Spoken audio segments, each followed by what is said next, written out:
En el Corazón de la Palabra. Reflexiones de Padre José María, SCTJM, sobre las lecturas diarias de la Santa Misa. Viernes de la tercera semana del tiempo ordinario. La lógica de la semilla de mostaza.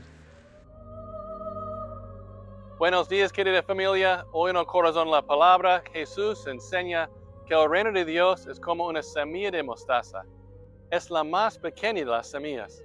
Cuando crece, se convierte en el mayor de los arbustos y echa ramas tan grandes como para que habiten los pájaros del cielo. Hermanos y hermanas, el Evangelio de Marcos es radicalmente cristológico.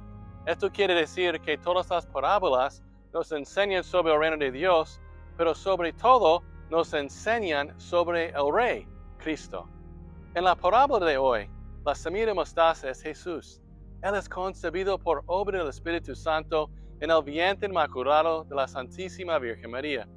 Su milagrosa concepción, donde recibe su humanidad de la divina maternidad de la Virgen y crece hasta la plena estatura de su humanidad. Sus brazos están extendidos para nosotros en la cruz que es el árbol de la vida, que tiene espacio para todos nosotros, para que todos los pájaros del cielo encuentren un hogar.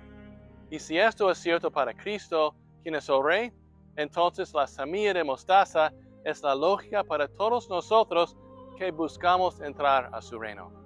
Hermanos y hermanas, debemos hacernos pequeños, debemos convertirnos en hijos de María y debemos negarnos a nosotros mismos, tomar nuestra cruz y seguir a Jesús para que a través de Cristo, vivo en nosotros, otros también, otros pájaros del cielo, encuentren un hogar en Él.